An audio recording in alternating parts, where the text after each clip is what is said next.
I've stolen from the best. I'm not like I invent a lot of stuff, but you try stuff. Some things work, some things don't. But over time, you get to see it, and you get to see it through your customers if it's working or not.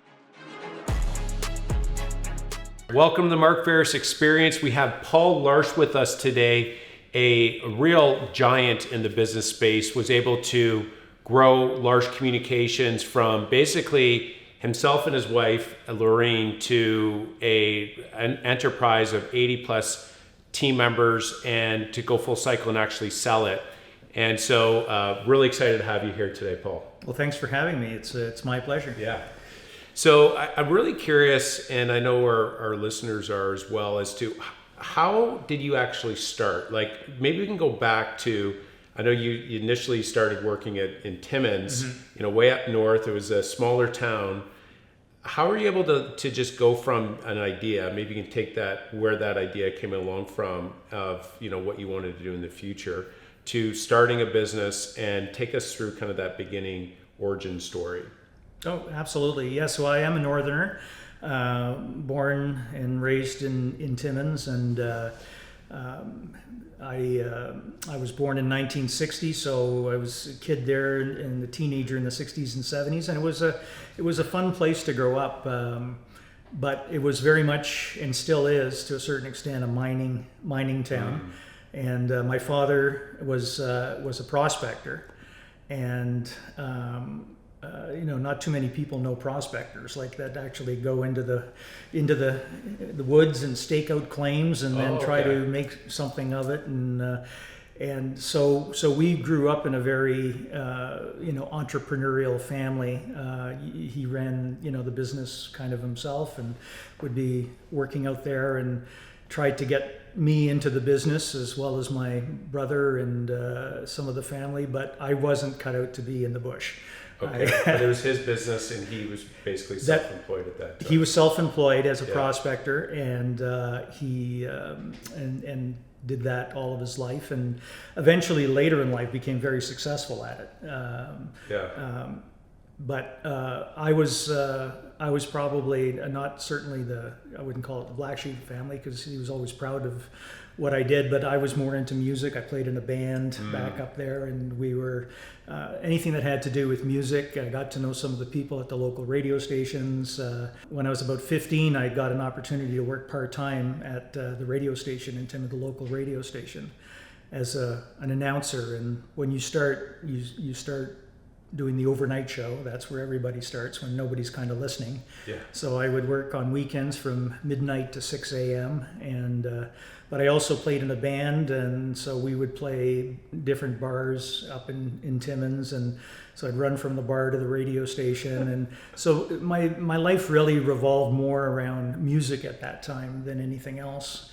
And when I did get out of high school, I was going to go to a broadcast college in North Bay. They had at the college there had a radio broadcast course, but I ended up getting offered a full-time job right out of high school because I had worked part-time in radio.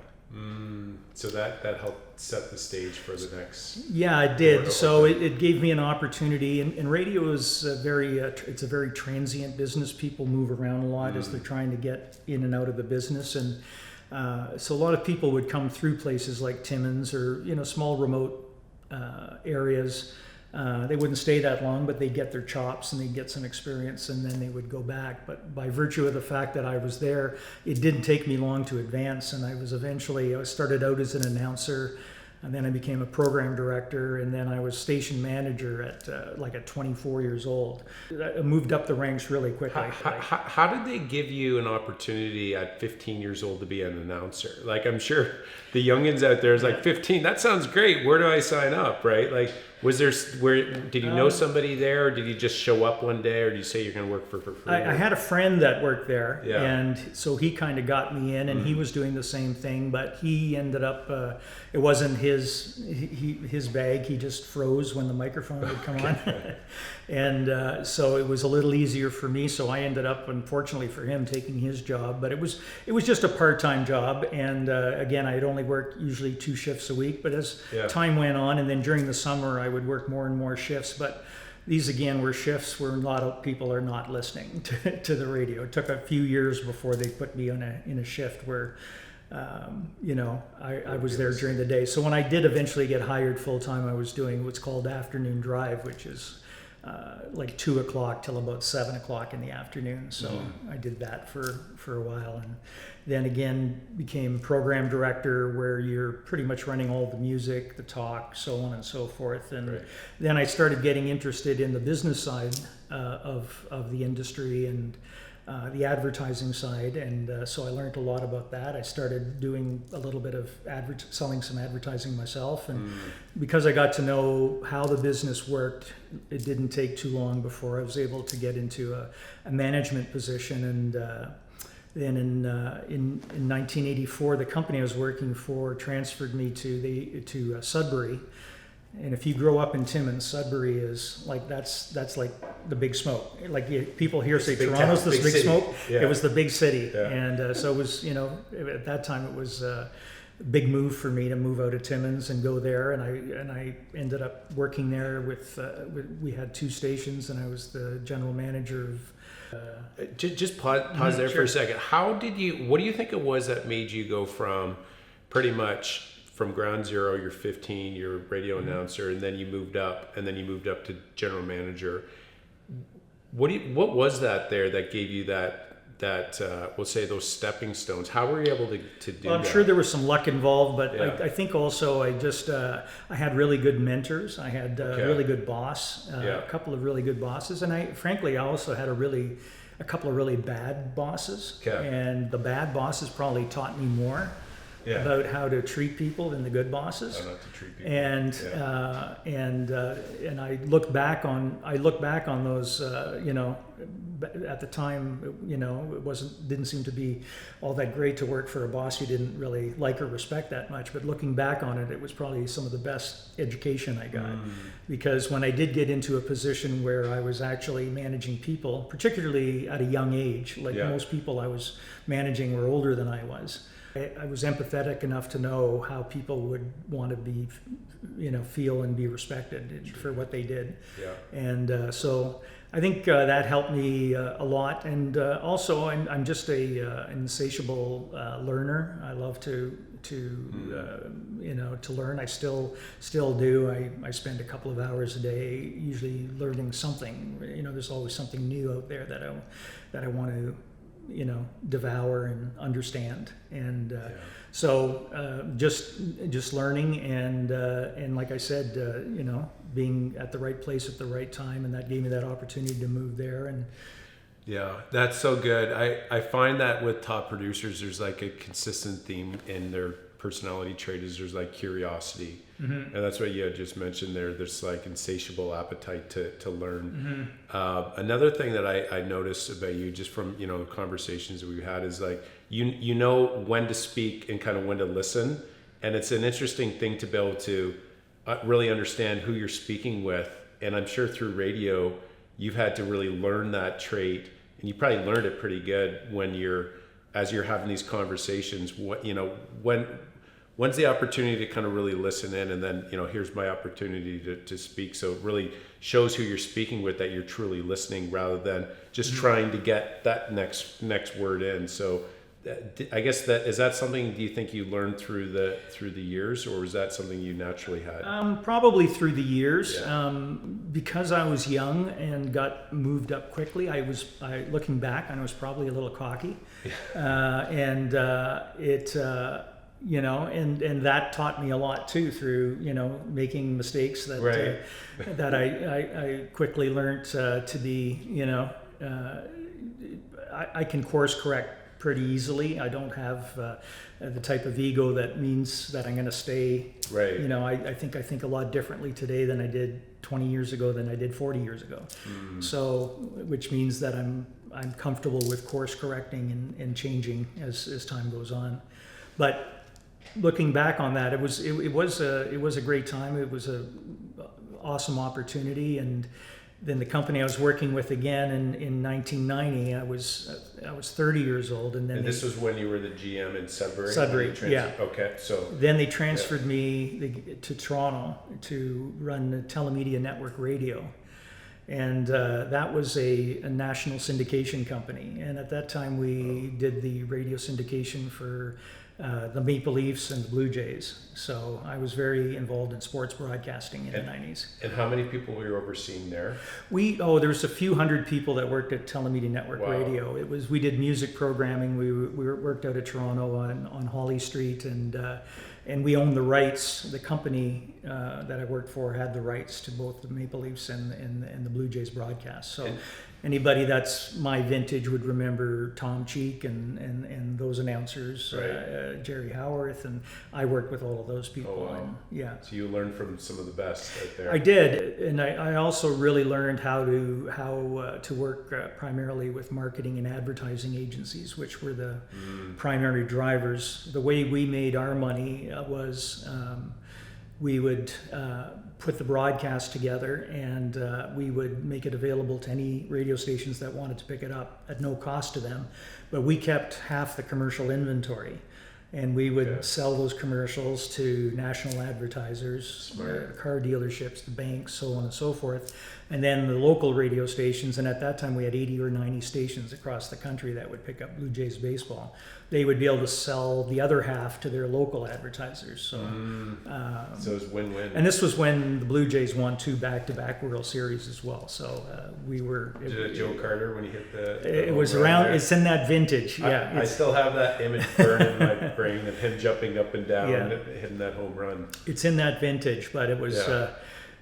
So I was able to ride the up wave on that, but also unfortunately the down wave because, and again, you have to have grown up in that area, but Major League Baseball went on strike in 1994, 95, and that had a devastating effect on us for a year after that. But I still always felt it was always my goal to own my own radio station, though. Even though I was so working you had in like Toronto. a vision. You always had a vision of that. I very much did, and it was just a matter of waiting for the right opportunity. And then the company I was working with, Telemedia, had a change in management, a new CEO, and he decided he was going to start selling off some of their smaller properties that were not making very much money. And at that time, Midland, the station there was CICZ FM, and it was it was only 4,000 watts at the time, so it pretty much covered just the Midland area. You couldn't even really pick it up in Barrie or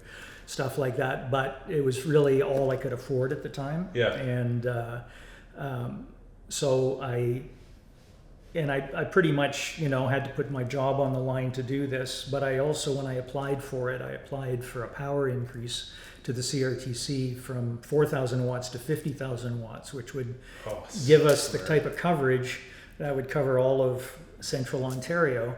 And there, it was the way airwaves are in Canada is it's a public property. The airwaves belong to the Canadian public.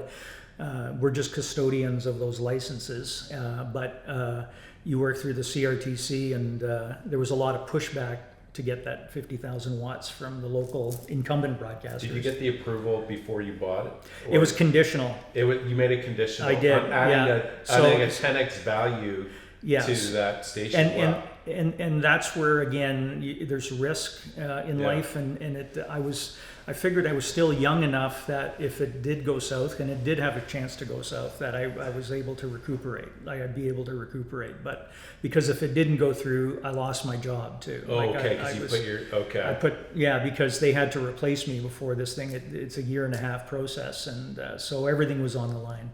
So it was a little nerve-wracking, but how confident were you that you were going to get approval on that? I felt fairly confident until I started getting some of the again with CRTC, they allow all the incumbents and the public to comment on it. Then we received interventions from some of the other players who had hired legal firms and put a lot of effort into. Try and explain why we shouldn't get it.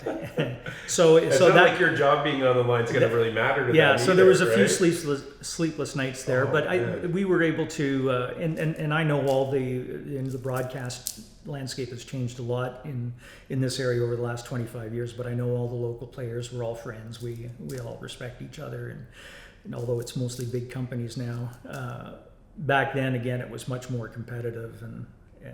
So were these your competitors that were putting up a stink? Was that, sure. That yeah. was primarily, okay. It was just the way the industry, it wasn't unusual to do that at that time, because you would, it's like any business. If you can protect your own turf, you're going to do it. And this gave them an opportunity to do that. But regardless, I did get it.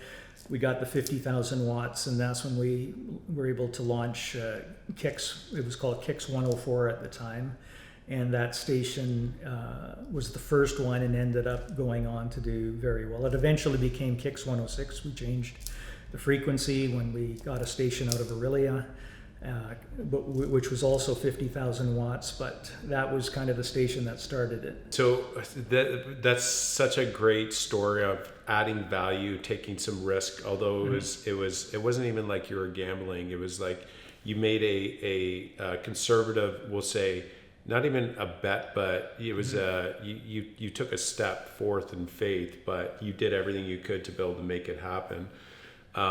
And then you added value, like right off the bat. So you had that idea and you made it conditional. So you still had some protection there, but you would lose your job, right? But you mitigated as much risk. And I see that with a lot of business professionals is how do you mitigate risk, but increase your odds to happen? And then how can you add a lot of value? It's like with our apartment buildings, for example, when we go in and find an apartment to go purchase, whatever's being advertised is one thing, but if we can see some hidden value, like, they didn't install washer and dryers, and we can actually, start adding these in, we can increase the actual value. So that's like business owners, if you can find hidden value, I think, for anyone watching, if you can do what Paul did there in any sort of business, that's like great one-on-one lesson on increasing value in any sort of business and growth. So okay, so you made it. Now, what were some things that you did when you started to make that as successful as you did? So you increased the bandwidth so more people could listen. You started that business, so you had everything on the line. What were some of the big, if you look back, the big things that you did to really help that business thrive? Sure. Well, I think because of the fact that I had worked in the industry since I was 15, even though at that time when I bought it, I was 35, that's still, not too many 35-year-olds have 20 years experience in a business. Yeah, right. And having worked in small markets and medium-sized markets, and then Toronto. In Toronto, we worked with virtually all the big radio players in Canada from coast to coast. So it really gave me an opportunity to see, who out there was doing it really well and who wasn't doing it that well. And it was an unbelievable education that and that's one of the reasons why I'd taken the job to get out of a radio station and work for a network, because I knew I would get a chance to meet all of these other really good players.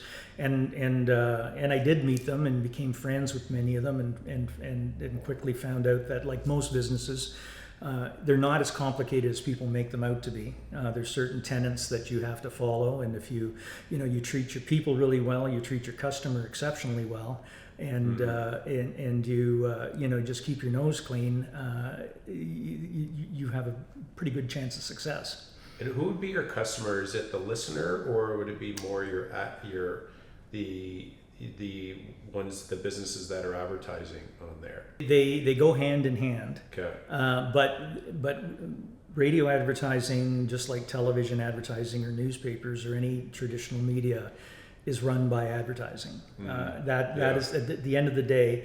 Now the way you increase your advertising is by offering more listeners to your advertisers. Yeah. So you can justify why you would increase your rates. So I often have this conversation with people, friends, in that, like, if we look at the media landscape today, particularly when it comes to politics and on television, you have many. You have your Fox News, your CNN, your MSNBC and stuff, and I try to remind people that those are businesses. Those are publicly owned companies, and their job is to get the most amount of viewers or listeners as possible. So you no matter what part of the political spectrum you're on, it doesn't really matter, because there's going to be a bunch that are going to want to listen to what you have to say, and to cultivate that group.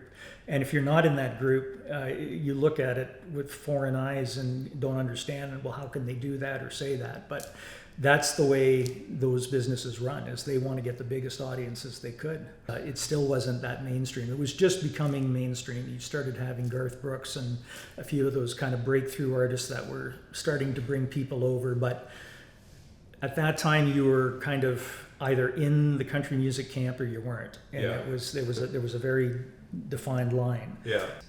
So a lot of people just wouldn't like our music because they didn't want to listen to country music. But our job was to say, how can we super serve those country listeners, like the ones that do love it? So we really focused a lot on what most businesses do today. Data is so much easier to get on who your customers are, but back then it was who is the typical country listener in Central Ontario? What makes them tick? What do they do for a living? What's their what makes their life go on? What are their interests? What do they? And really got a really good understanding of who that target customer is. We called them Jack and Diane. It was a couple, and they had a couple of kids. We knew where they worked. It was all fictitious, but we had pictures of them, and it was like always fighting a weight issue. And the husband had gotten let go a couple of years ago, but just got a new job. They've gone through life challenges. We knew what drove them from a psychological and everything that had to do with their life. We understood them so well, and everything that we did had to go through that lens. It's so smart, and this is something that, so we have two verticals. We have the brokerage side, Faris Team, and Faris Capital. Faris Team, for example, our core client is Heather Homeowner. And it's the same. We've actually named her. We have an avatar picture of her. And it's like, what keeps her up late at night, going, when she goes to bed, what are the problems she's facing? What pain points are they, running into? And this is such a core, great, step to go through for any business owners, is to almost lay in bed with them, like that granularity that you were able to, she's fighting a weight issue like that. Her husband was just that story is powerful when you're communicating, that you have context of who you're speaking with. You can really, if you can, it's one thing to do a persona up and give the general demographics, but to really get granular is, in my opinion, critical. We've always done that in every customer we've gone after. And now that we have a marketing branding agency, that's what we work with our clients, is to say, okay, we're going to really get a really in-depth snapshot on who your customer is. And then we're going to make sure that we're whatever pain points they have, we're going to offer pain relievers, and whatever concerns they have, we're going to be able to address those, and also even understanding your customer beyond the level of just who they are on the surface. Everyone has hidden goals, aspirations. We are all human, and things like status, all of these things mean a lot to us, and how we're perceived in the world, the friends we make, so on and so forth. And understanding that can really allow you to tap into being able to make sure that you're connecting with people on a level that, even though they might consciously not be aware of it, subconsciously they are. And so I want to come back, because I know you have a P6 framework that I want to circle back on that, and I can just tell from how you're communicating that your understanding of marketing is really strong, and I want to hit on that framework there. It's really interesting. But so now let's keep going with the story here, because otherwise I'm going to go down this rabbit hole, and I don't want to get off track, because this is so fascinating. So you took this radio station that was not doing well, wasn't really profitable, and you took it and you blew it up and made it successful. Let's keep going there, because you get to a point where you go full cycle and you're actually able to sell the company, right? And take us through that kind of transition period. Sure. Well, once we established Kicks and how we wanted to do it, and I brought together a fantastic team of people, and I could have never done it without them. For sure. Then that station was doing well, and then it was how do we expand. So in the radio world, still to this day, everything has to go through the CRTC. So you can either get a radio station through, you can buy one from somebody who already owns the license, and but it still has to be approved through the CRTC, or if the CRTC believes that a market could sustain a new radio station, can take it in without unduly affecting the others, it'll create what they call a call. It's called a call.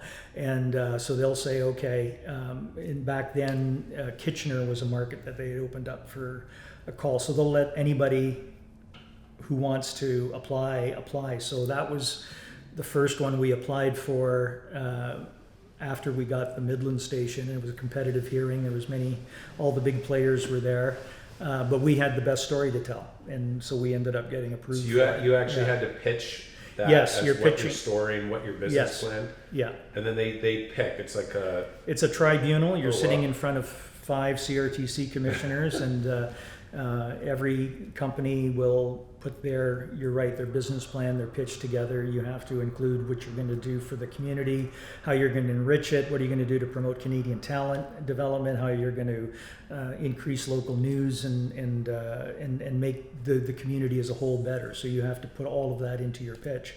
And they will then look at all of the applicants and they only pick one. So, what do you think your differentiating factor on your pitch there was that separated you? Was there something that made you stand out more than others, or was it how you communicated? Was it the enthusiasm that you had, or was it just you had a really great pitch just overall?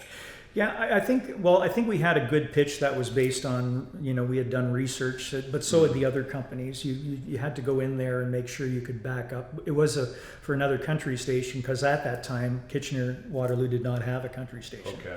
So it was, and that's why out of I think there was 10 applicants, I think 3 or 4 of them were for country. So we weren't the only ones applying for country. Okay. But then after that, it's just a matter of saying how much are you going to, what are you going to do? How is your programming going to make the market better? How are you going to help? The CRTC really looks at what are you doing to help promote the Canadian music industry.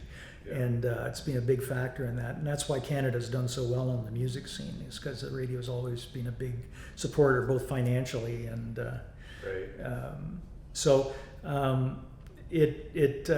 looking back on it, I think we had the best presentation, probably because I think we were novel in some of our ideas, because we didn't have a lot of experience like some of the other big players. In hindsight, it was a mistake, but at the time, I thought my biggest weakness was going to be that I was too small.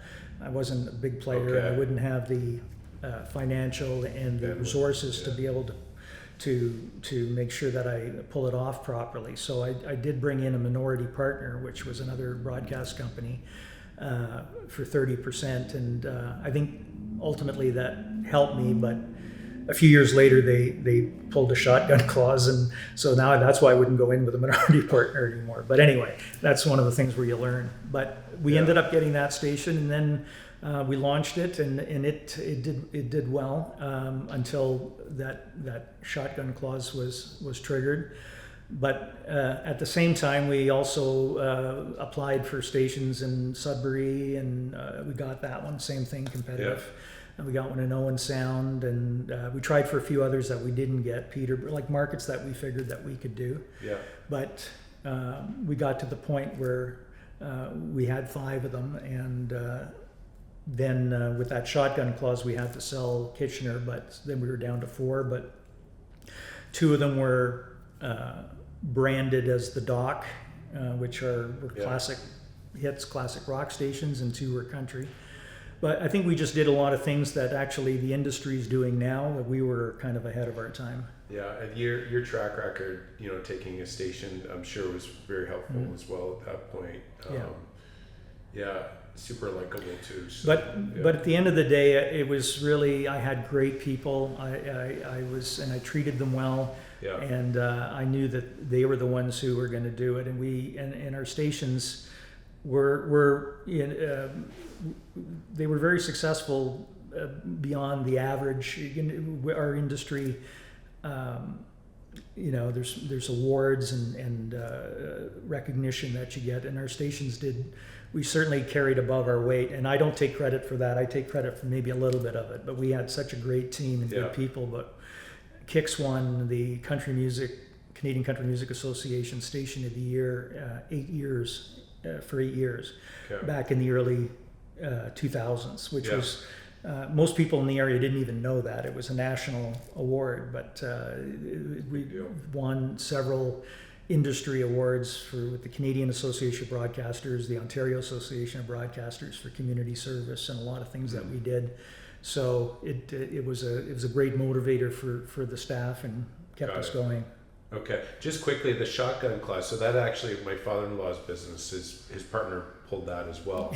So just for the listeners, can you just like super high level what that is? It's pretty common in any type of partnership. Because it's always the question, right? If you go into a partnership, what's going to happen if somebody wants to get out of the partnership? In this particular, everything I say is public knowledge because the CRTC, we have to go through the CRTC. Everything is documented, so there's nothing I'm saying that would be considered confidential. But the company I had mentioned that I'd made friends with a lot of people in the industry. The company I had done that minority partnership with was a big company in Canada. I knew the president well. He was a friend. And we had every intention of working together well on it. But unfortunately, he got fired and a new president came in for this other company. And 2 years later, and I guess he was looking through some of his paperwork, and we were 3 years into launching the radio station. We were still losing money, which is not unusual for that. Like we were expecting to. Like we knew it was a 5 to 7 year process before it become profitable. But there was a shotgun clause in there that allowed them to set a strike price, and they basically, I had 30 days to come up with 70% of that strike price, or they would be able to take it over. And that was a lot of money that I didn't have. So. And again, that was a great learning experience. That was probably one of the darker times, but through some luck and again those good contacts that I had, I knew a lot of people at Rogers Communications, big company, and I was able to do a deal with them where I would actually sell the Kitchener station to them, not to my minority partner. But in exchange, I would get the Aurelia station they owned, which was 106 at the time, which was Easy Rock. I would get a few $1 million, and I was able to walk away happy. I still stayed in the business, got another. I wasn't able to stay there, and they were able to add. That allowed them to add another station. They had 2 stations in Kitchener, so it allowed them to have 3, which was the maximum. So what a consistent theme I'm seeing in you is that it was like, do you want option A or B? And you're like, well, I'm going to take option C, as in I'm going to go find another buyer that's going to sell. So that creativity is something that I find pretty consistent with like super successful business owners. It's like, it's almost like blue ocean strategy, right? You find opportunity that's maybe not there, but it's just hidden below the surface. Okay, now you talked about building this team as well, and I know I'm pausing the story because we got to keep going here. And so, what were some of the key things that you did to be able to find this kind of talent to help scale these companies up? Like, what was it in these stations that you think helped you attract that kind of talent to be able to take you there? Well, I've always been a big believer in company culture, and again, I learned that lesson, as I mentioned earlier, from probably more of my bad bosses than my good bosses. I certainly learned from the good bosses as well, but I learned what to do and what not to do. But I really tried to build an environment where people would want to come in and they knew they had an opportunity to grow. They could fail, but that would be okay as long as they, learned from their mistakes, and that they just had that desire to win. We coined the term PLUs, which were people like us, and it didn't matter, it didn't matter what color you were, sex, age, background. It was like, did you have the right attitude, the right feel for wanting to come in, and it takes time to build a group like that. Yeah. And because not everybody will fit into that mold, and but over time we were able to put together a really good team and develop a system where we could identify people that fit that mold and bring them in, and if they didn't work out, we would conversely, move them out and bring somebody else in. That was a lesson that took some time to learn, and to the point where the team itself was kind of running it, and you just about have to get out of their way after that. Finding the right players, these A players, it's what a phenomenal thing. Yeah. It's such talent that can really take it to a whole other level that you can't do it on your own. Right? No, absolutely. Absolutely. So you have to give them an environment where they can flourish, and they can, and they have an opportunity to. We were a small company, and we were up against, again, the Rogers, the Bell Medias, these bigger companies that had much deeper pockets. We didn't have things like pension plans and stuff, so we always did profit sharing with our entire staff. If we did, if I did well, they did well. It was always very much part of it. We had a share option plan for some of the senior team, where when we did sell, we were, I paid out close to $2 million back to some senior staff for having stayed in for all that time, but that was how we retained them too, right? Is that they felt that they had some ownership, and they did, and again, just setting up that culture. Our culture was very much customer driven. Our whole mode of operating was called MOCA, which was to make our customers happy always. We called it MOCA, and we had a lot of detail into that, and that was kind of what was in our reception area when you walked in, and it explained what it was and how it worked, and we did a lot of training. We were ahead of our time, training people to understand how important the customer was. And once we were able to nail that, then we never looked back, honestly.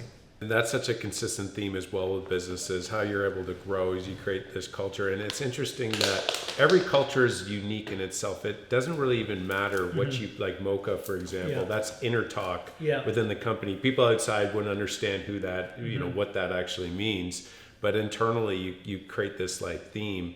For us, we have these core values. So for our private equity group, on the real estate investing side, it's a genuine love of people, making wise choices, first-class service. And then we have operational excellence and speed of execution. And it's like, these are all things that as a leader, I'm constantly trying to find ways to be able to, re-ingrain that, to find people to praise, say, hey, that's a great example of, making a wise choice, right? And so that inner words that you use within, that's what creates like stickiness within a culture. And then that's how you're able to create consistency in the delivery as well, is that everybody has the same goals and the same overall feel of how I should be making decisions, or like filtering mechanisms for them. Absolutely. Right? And that's where, every company, we also had, our guiding principles, and that were very customer centric. We were very community driven. We did a lot to raise money for local charities. We raised over $4 million for RVH. Incredible. Through different initiatives, Radio for Radiation, Radio for Radiology, a bunch of different initiatives we did.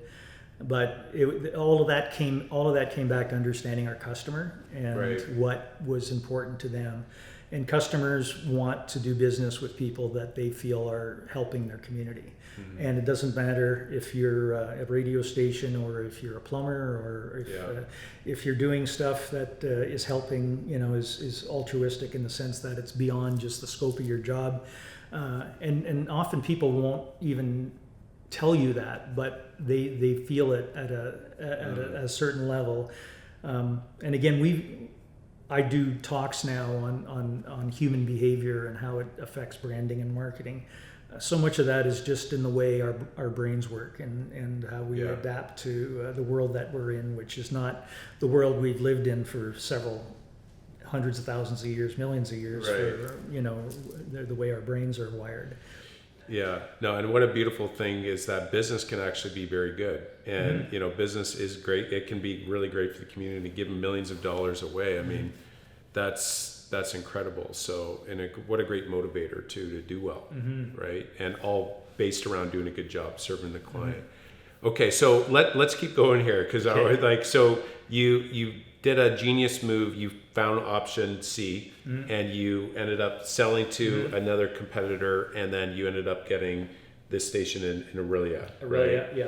So let's keep going. And then soon after that, that would have been the Aurelia station at the time was called Easy Rock, and it belonged to Rogers. We actually moved our country station, which was Kix 104 out of Midland. We moved that to Aurelia. Okay. So that became Kix 106, and then 104 became 104 The Dock.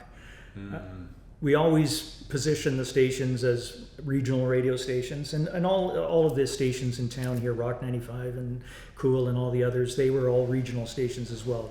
We did business in all the markets, not just our kind of home market, because our footprint covered all of those markets. Our signal covered all of those markets.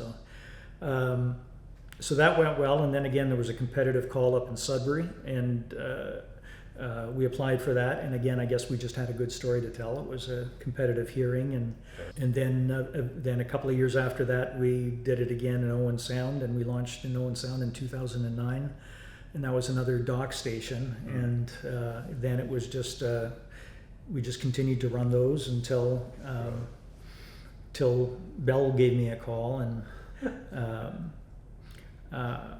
I wasn't. I honestly, at the time, I wasn't looking at exiting at that point. I felt I was still young, and there was still an opportunity to grow. But it was just one of those offers that was hard to make him an offer he can't refuse. Pretty much, it was pretty much that. It was strategic. It made strategic sense for them. And like I said, back in the 90s when I worked in Toronto, I got to know all the players. So I knew all of these people that were running the big companies. I knew them from the 90s when they weren't running the companies. They were lower level, but now they're the presidents, the CEOs of these big companies. So I had a good relationship with them, and they always really enjoyed our properties. But our stations always, like I said, great staff, put out a good product.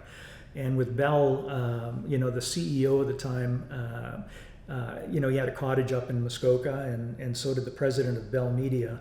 And they loved our stations. They used to, and I think they would go back to Toronto and razz their divisions to say, why can't our station sound like that or be like that or stuff like that. So we always had we were very fortunate that we had a lot of fans in the industry of our properties with all the big companies, and they would always say, if you're interested, let us know. And but then Bell was the one at the time that they came forward and out of the blue just kind of again made one of those offers where initially I said no, but then my wife and I talked about it, and in hindsight I'm glad we did it. It was just before COVID, and which we didn't know was on the horizon, which was devastating to the radio business, like a lot of businesses.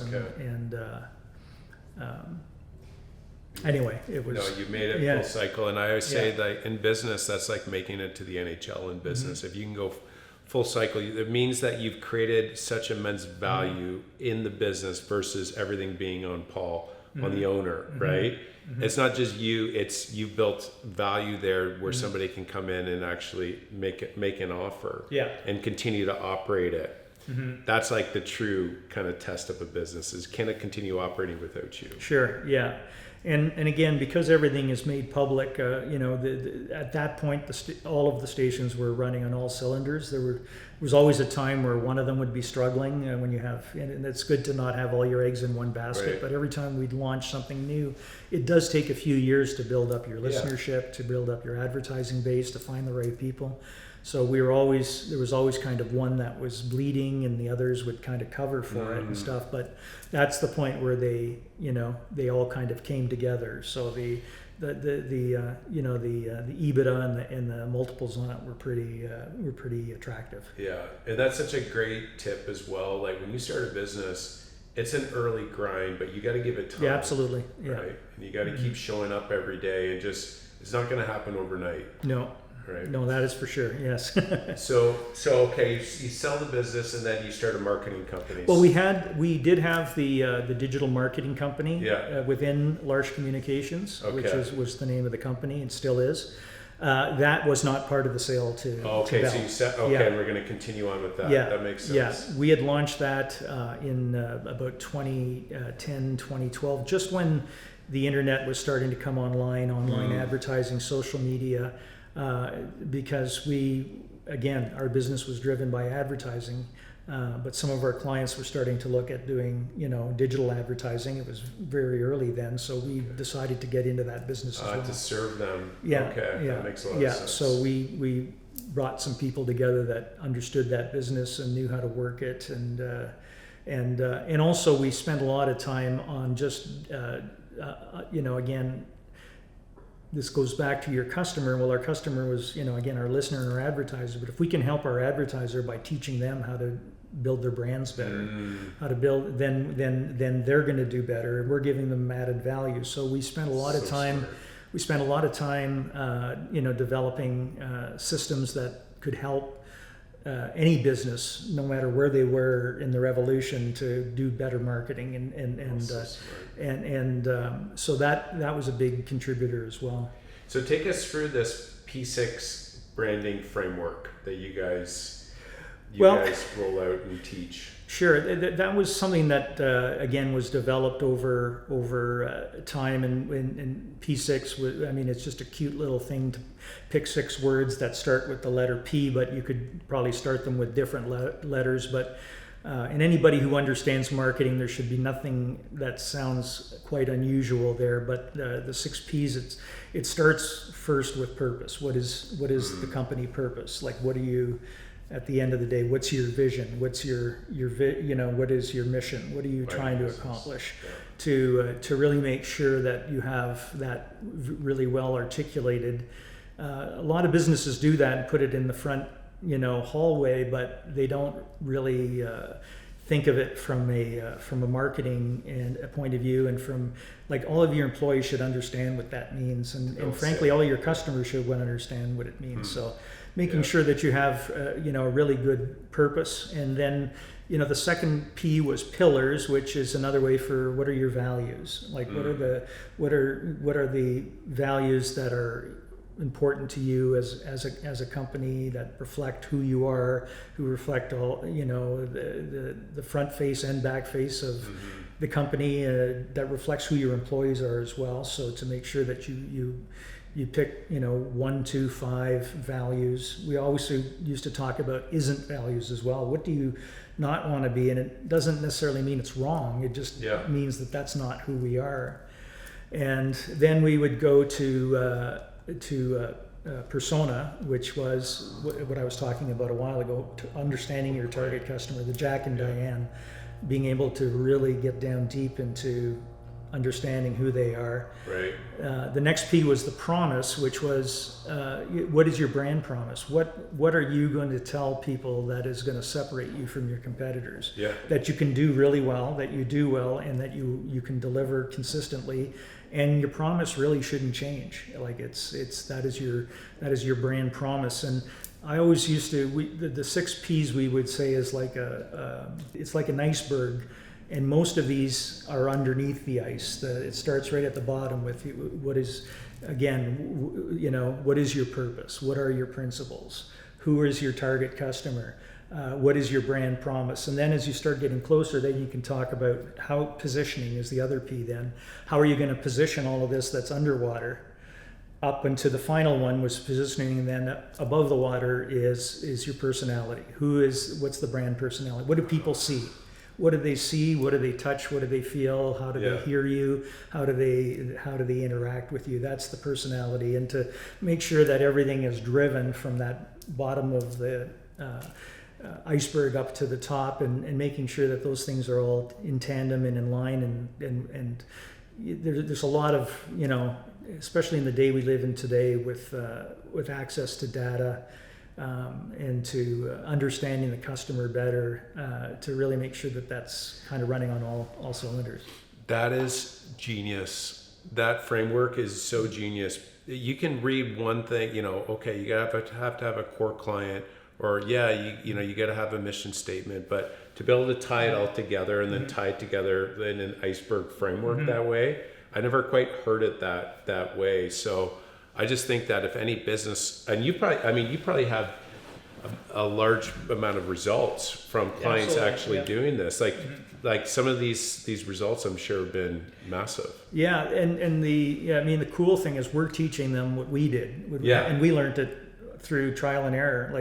I often say that I've stolen from the best. I'm not I didn't invent a lot of stuff, but you try stuff. Some things work, some things don't. But over time, you get to see it, and you get to see it through your customers if it's working or not. And then at some point, you have enough. It's not anecdotal. It's enough data to say that there is a track record here. We can prove that if you follow this, it works. And here's a company A, B, C, and D.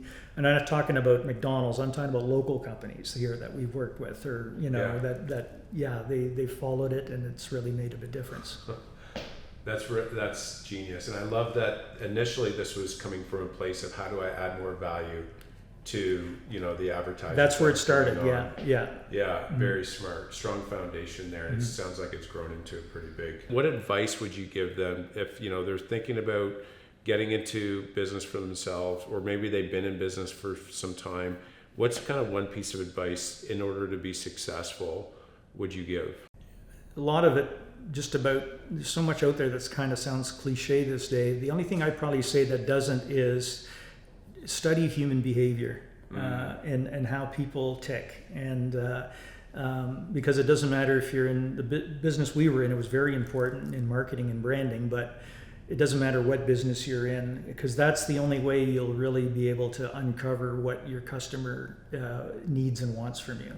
And on the surface, I'm involved in some angel investing now, and I've invested in probably 8 or 10 companies, so I see a lot of pitches that come in, and they unfortunately, a lot of them follow the same formula, and it's you're looking for something that, okay, what are you going to do that's different from everybody else that's doing it out there, and what's going to be how are you going to set up a moat that's going to protect you from the onslaught of competitors, and a lot of that has to do with how are you going to understand your customer better than your competitors, because at the end of the day, it's a very competitive world, and the more you can understand what drives your customer, what's important to them, that to me is the only way you're going to succeed. Blunt force won't work anymore. You have to really understand who they are, and conversely, you have to understand how your employees think as well. And that's when it comes to human behavior. Just when I say human behavior, I'm just talking about general I'm not, like I said, I didn't go to university, but I do a lot of talks on branding and human behavior and how it works, because I find it very, very fascinating and very, very predictable how, if you understand a few things, you get to know how people tick. Is there a book or like a thought leader or somebody that really has given you kind of the most amount of value to study? Yeah, I have so many books on marketing and branding and human, but I would recommend Think Fast and Slow by Daniel Kahneman, who he just passed away. He won Nobel Prize for again, how the brain works, and the conscious, subconscious, and again how we think. The conscious part of our brain thinks a certain way. There's but the subconscious thinks a different way. Yes. And those two and how they relate. And that book is really good. That's so good. Mm-hmm. Okay. And then these pitches that are being done to you, is there the kind of a side question? Is there mm-hmm. anything that the most successful pitches do that outside? I know that core client understanding, the core client. Is there something else that they do? We see Dragon's Den and sure. But is there something that they've done that has really kind of separate them to say, yeah, that's something that is really powerful and I like that in the business? Yeah. It is again a cliche, but it's the jockey, not the horse often that I look at. And that took a while to learn because when I first started getting involved in that, the ideas were great. Everybody had a great idea. They thought of something that I had never thought of before. Or, that should be a great business, or that is that is so smart. How did nobody else think of that? And but then I found that those actually that was the table stakes. You need a really, really good idea. That'll just kind of maybe open the door a bit. But after that, it's going to be: are you going to have as the founder or the team, whoever's doing it, are going to have the fortitude and the perseverance to see it through? Yeah. So it took a while to say, okay, now I'm looking more at that person, not because they all, for the most part, use the same template, and they'll have who the competitors are and this and that. And there's always a hockey stick graph of how there's never going to be any issues. It's going to be perfect. Sure. I mean, it is, and then they have to do that. I understand that, but it's really, I think most people who invest really want to look at that person or that team and say, okay, can they pull this off? Yeah. Because they will hit every obstacle that they can hit, and they're going to get really discouraged, and it's easy to give up, right? So and that's the ones that I'll tend to invest in, and they still don't all work, of course, but hopefully the odds increase a bit. One of my buddies, he invests. He said, Mark, he gave that same counsel. He's like, I used to invest in the deal, mm-hmm. and he's like, as he became more seasoned, it was more about who's the operator. Yeah. And so that's a very consistent theme. That's such wise counsel. Mm-hmm. Okay, so entrepreneurs, they start making income. They're investing in themselves. So they're investing in growing their business, and they have excess funds. What advice would you give an entrepreneur that they're looking to invest in? So I guess overall high level investing advice to help grow their wealth outside of their business. Is there any advice you'd give? Well, again, if you're talking about it from the founder, the entrepreneur point of view, and it depends where they are in their point of life. If they're young and just starting out, they can certainly be a little more risk. They can take more risks as they get older and there's less time. You have to take less risk, but. No, I just tell anybody if they have a great idea, it's just to spend some time understanding how humans tick, and that's going to allow you to deal with your investors, with your customers, with your employees, with everybody that you're going to come in touch with. You're gonna have an unfair advantage if you do that. Understanding people, so good. Yeah, it seems like such a basic suggestion, but it's so powerful and it can go so deep and can give you such a massive advantage because a lot of people aren't thinking about this. Very good. Okay, so you ready for the rapid fire? The rapid fire part of this? Okay. Cool. Okay, so through your life, what was the book that had the biggest impact in your life? Whether it's business, personal, what book really stands out? Probably Think and Grow Rich. Napoleon Hill back when I was young, and like I said, my father was a prospector, and that was work hard, big dreams, treat people well. Did he give you did he open that up to you? He certainly talked about it and stuff like that. I got into it a little later, but that was a good foundational book, and although it's very dated now because it was written back in the 30s, there's still everything I'm kind of talking about now is in there. It's just kind of presented in a different way. That book was a catalyst in my career, because the first 6 months we maxed out our credit cards. I picked up the book, wrote down my goals, and then we ended up scaling up from there. So that's a book I always suggest as well. Super powerful. Yeah. My father was, I mentioned just before we finish up here, I mentioned he was a prospector. He ended up being a very successful prospector. And it wasn't until I actually left the house, was married, working and stuff like that, but he ended up finding one of the biggest gold mines in Canada. Oh, he did. And this was from humble beginnings. When I grew up, we were, we grew up in Timmins, like I said, but we were very modest. Financial, but that showed me that you have a dream and you work hard at it and you persist, and so he really showed me that you could just about do anything that you set your mind to, and so he's passed away a few years ago, but did very well, but that was a big catalyst. And how old was he when he hit the gold mine? Curious, because he's been doing his whole life, right? He would have probably been. This would have been in the late 80s. He was probably in his late 40s, early 50s. So it just goes to show you, right? You just keep working on it. Yeah. Like that's it could be a little bit longer, but keep going. Okay, so what are 3 words that people would define you by, or say that these 3 words best describe Paul Larche? Oh boy. Well, hopefully fun. Yeah. Fair. I would hope, and open-minded. Maybe a little opinionated. That's okay. But that's the ones that come to mind right off the top of my head. No, very good. Yeah.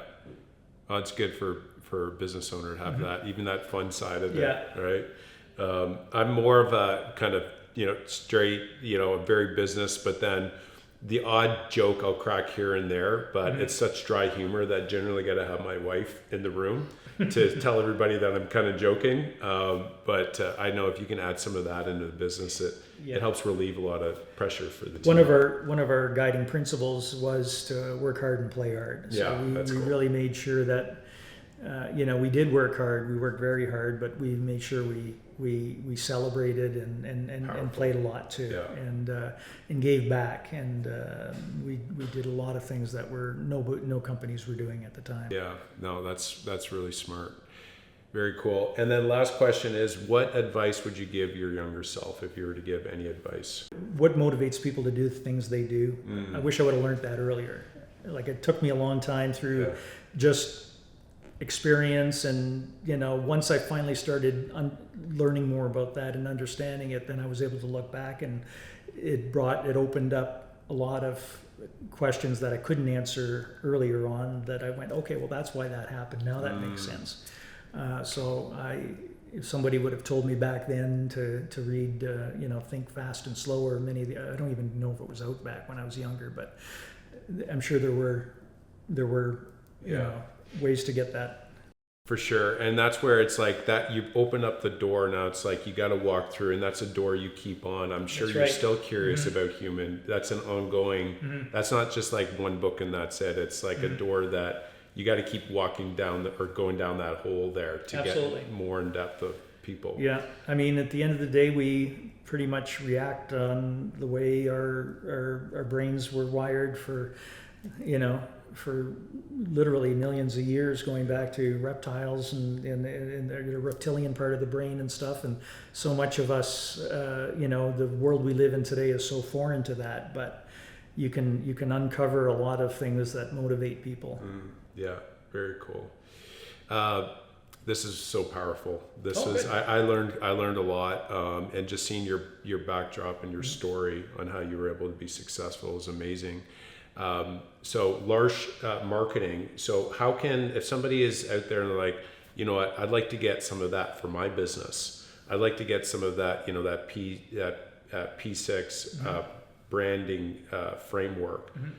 how can they get a hold or find? Probably the easiest way is just to go to our website, Okay. which is larche.com. It's larche.com. Wonderful. And that'll tell you a little bit about who we are and how to get in touch with us. And Yeah. you can fill out a form there if you want more information. Amazing. Thank you so much, Paul. All right. It's a It's a pleasure. Yeah. Yeah. And congratulations to you on all your success as well. Yeah. Well, you know what, this is it was a win-win then today, because I think today was just so valuable. And moving forward, guys, I want to welcome you back to our next episode, where we speak to the most successful entrepreneurs on how they became that way. We'll see you in our next episode.